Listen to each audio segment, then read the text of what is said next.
যে ঘটনাটি শেয়ার করব এটা একজন ট্রেন চালক, মানে ট্রেন ড্রাইভার। এই পেশাটাই খুব অদ্ভুত, তাই না? মানে এবং এই ধরনের যারা ট্রেন চালান তাদের সাথে আমাদের কথা, দেখা, যোগাযোগ সবকিছুই অনেক কম হয়। তো আমি আপনার দুটো ঘটনা আছে, এই জন্য আমি আপনাকে তখন বলিনি, এখন বললাম যে এই জন্য আমি এই ঘটনাটা আগে বলতে বললাম, কারণ একটু ডিফারেন্ট টাইপের একটা মানুষের কাছ থেকে এই ঘটনাটা পাওয়া। জি, তো উনি 1978 সালে প্রথম রেলওয়েতে সরকারি মানে চাকরিতে যোগ দেন রেলের ড্রাইভার হিসাবে।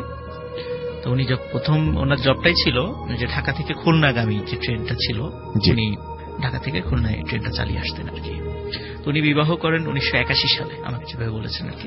উনি 81 সালে বিবাহ করেন, 83 সালের দিকে ওনার একটা ছেলে সন্তান হন এবং 2.5 বছর বয়সে ওনার ছেলে সন্তানটা মারা যান নিউমোনিয়া আক্রান্ত হয়ে।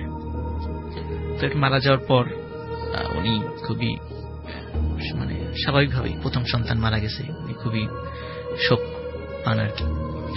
তো উনি এর মধ্যেই মানে মারা যাওয়ার পরেই ওনার সাথে অদ্ভুত কিছু ঘটনা ঘটতে থাকে, যেটা আজকে আমাদের যে ঘটনাটা।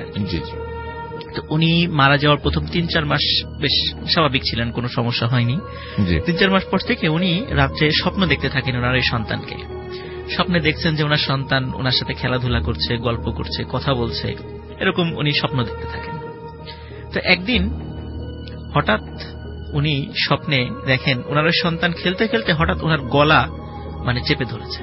আচ্ছা। তো চেপে ধরার সাথে সাথে ওনার ঘুম ভেঙে যায়। ঘুম ভাঙার পরে উনি খুব পানি তেষ্টা অনুভব করেন। তো উনি ওনার স্ত্রীর পাশে শুয়েছিলেন, ঘর অন্ধকার ছিল। তো উনি ডিম লাইটের যে আলো ছিল ওখানে পাশে পানির জগ রাখা ছিল, উনি সেখানে গিয়ে 1 গ্লাস পানি পান করেন। পানি পান করে যখনই আবার শুতে যাবেন বিছানায়, তখন দেখেন ওনার ওই সন্তানটা ঠিক বিছানার মাঝখানে বসে আছে এবং বসে 2 হাত সামনের দিকে এগিয়ে দিয়েছে, বাবা আমাকে কোলে নাও বলছে। তখন ওনার না ওই সময় আর কোনো সেন্স কাজ করছিল না যে ওনার সন্তান যে মারা গেছে। হঠাৎ করে ওনার ওই সন্তানকে দেখে ওনার সেন্স কাজ করছিল না। ওনার সন্তানকে উনি কোলে নিয়েছে। কোলে নেওয়ার পরে ওই সন্তান বলছে, বাবা আমাকে ছাদে নিয়ে চলো, আমি ছাদে যাব, তোমার সাথে খেলবো। আসলে তখন যে এত রাত হয়েছে ওইটাও উনি ভুলে গেছেন। উনি ওনার সন্তানকে নিয়ে ছাদে চলে গেছেন, ছাদে গিয়ে খেলাধুলা করেছেন। আবার একটা সময় ছেলে বলেছে যে বাবা চলো এখন ঘুমাবো। উনি আবার ওই সন্তানকে নিয়ে এসে শুয়ে পড়েছেন।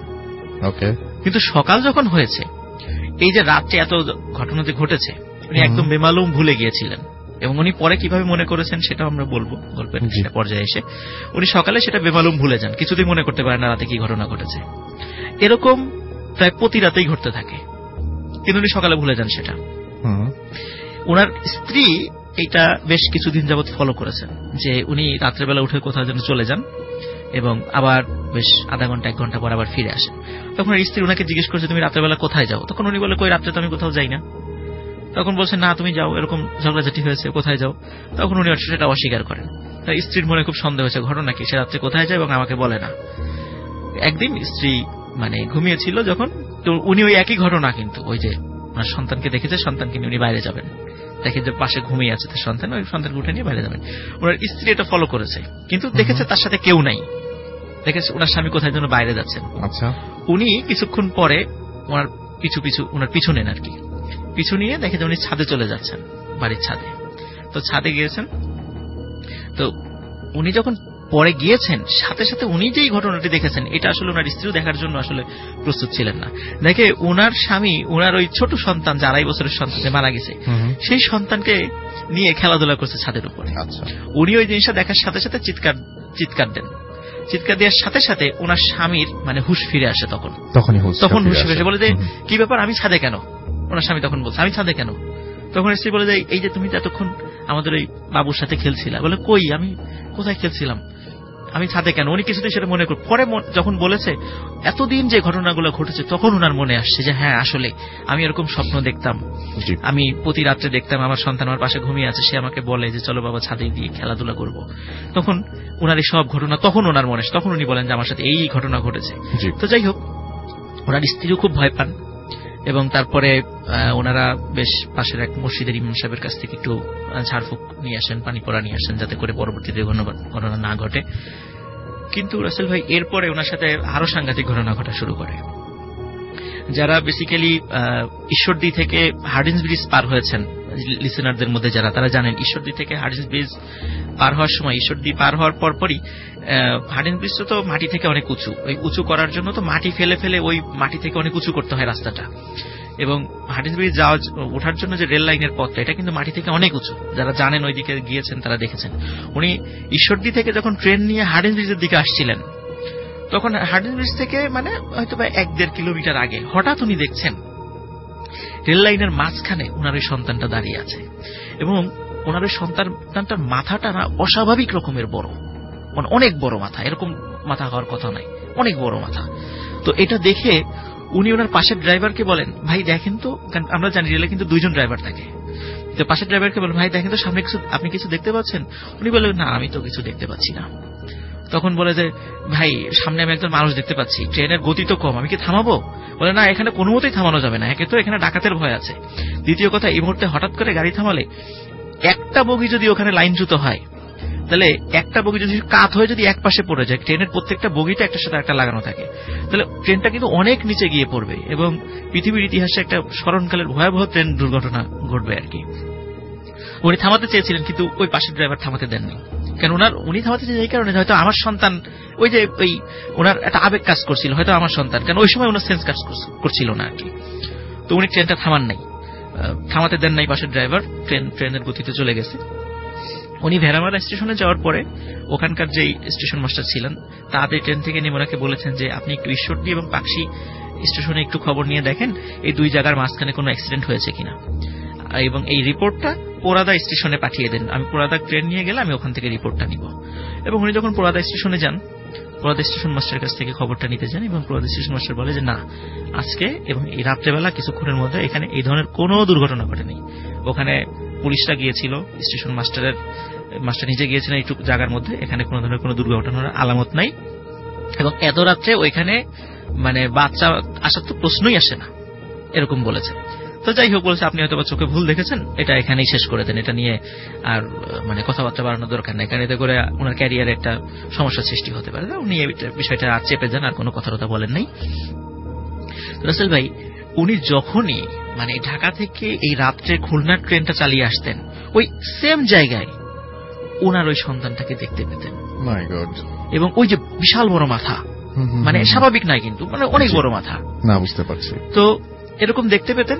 উনি একদিন স্বপ্নে দেখলেন ওনার ওই সন্তানটা, ওই সময় উনি আগে যে সন্তানকে দেখতেন স্বপ্নের ভিতরে কোলে নিয়ে খেলা করছেন, তো এইবার ওই সন্তানকে ওই মাথাটা বড় অবস্থায় দেখতে পেলেন। খুব রাগেশ্বরে ওই সন্তানটা বলছে যে, বাবা তুমি আমার উপর দিয়ে ট্রেনটা চালিয়ে দিতে পারলে, তো তুমি তো আমাকে আর ভালোবাসো না, আমার ভালোবাসা ভাগাভাগি হয়ে যাবে এমন কাজও আমি হতে দেব না, সুতরাং আমি আমার কোনো ভাই বোন হতে দেব না। সে স্বপ্নের মধ্যে এটা বলে। ওই তখন কিন্তু ওনার স্ত্রী 7 মাসের অন্তঃসত্ত্বা ছিলেন।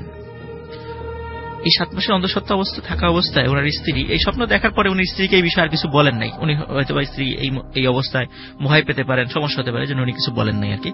কিন্তু ওনার স্ত্রী বেশ কয়েকদিন যাবত ওনাকে বলছেন যে ওনার মানে শরীরের মধ্যে অস্বাভাবিক রকমের একটা অনুভূতি হচ্ছে, এবং প্রচন্ড পেটে ব্যথা হয়, এবং মনে হচ্ছে তার পেটটা অস্বাভাবিক রকমের ফুলে যাচ্ছে, এটা হওয়ার কথা নয়।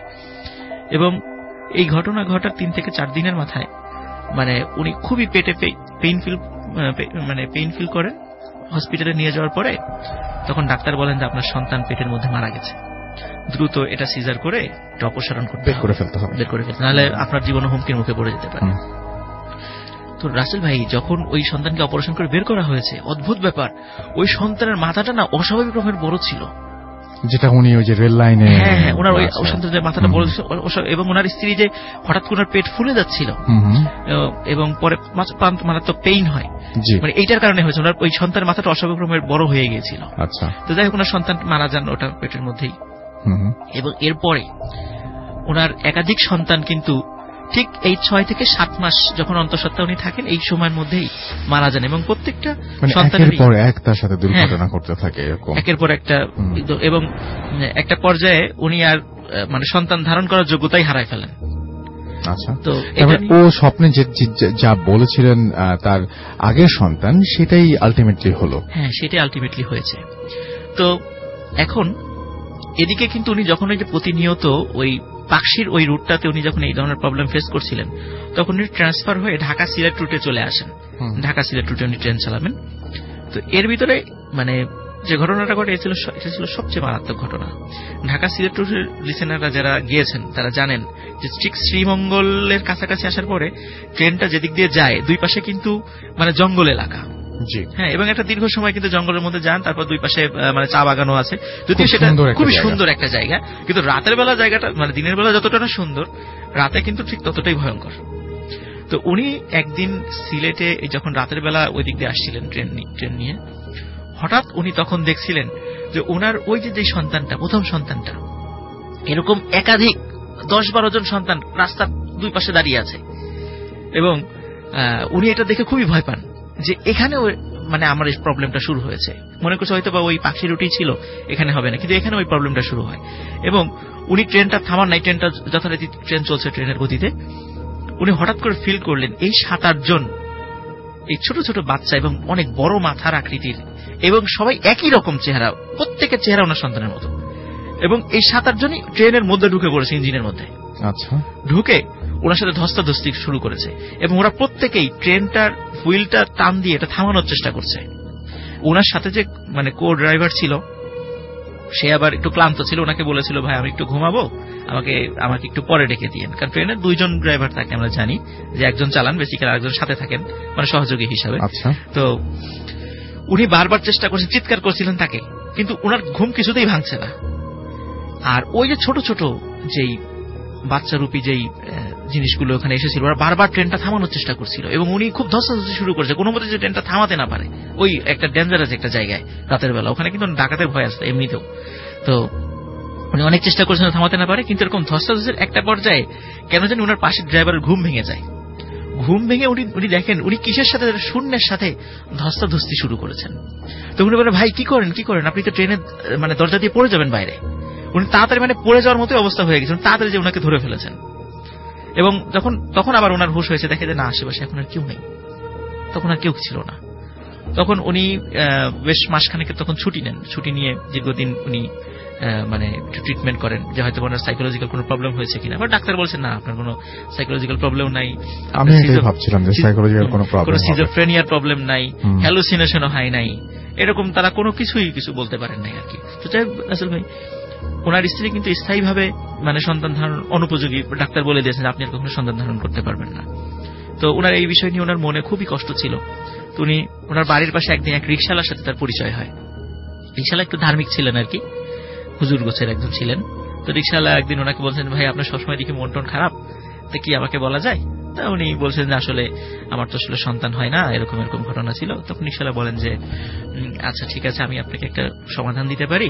তো সমাধানে যদি আপনার সন্তান হয় তো অনুরোধ যে আপনি আমার কথা কাউকে বলবেন না।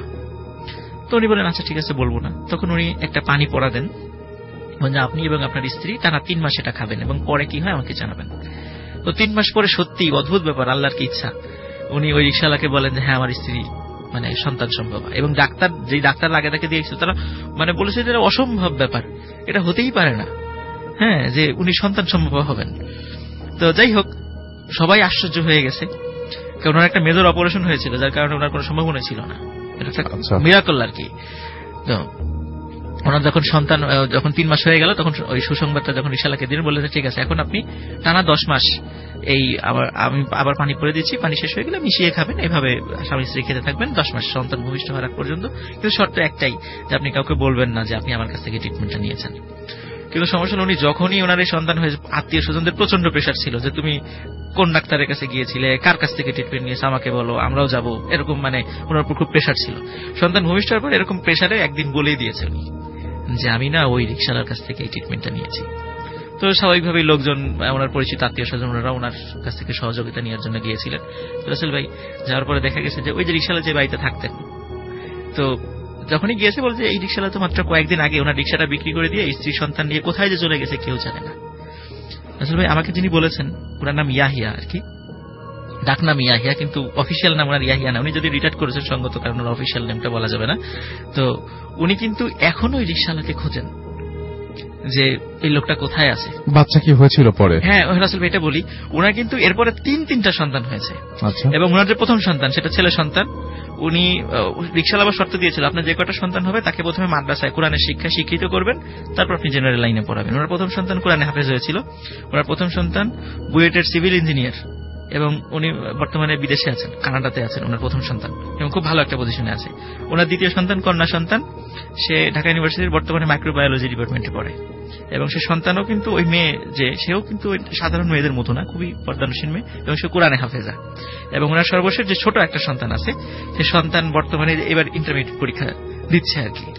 তো আমাকে এই গল্পটা বলেছেন যে এইভাবে ওনার জীবনে প্রথম সন্তান হারানোর পরে যে এই যে ভয়ঙ্কর যে অভিজ্ঞতা, আমরা কিন্তু শান্তনু রাসেল ভাই এই পর্যন্ত আমার লাইফে আজকে প্রথম আমি একজন ট্রেন ড্রাইভারের গল্প নিয়ে আসতে সক্ষম। আমরা এটা শুনেছি, বাট এটা খুবই রেয়ারলি পাওয়া যায়। Thank you very much.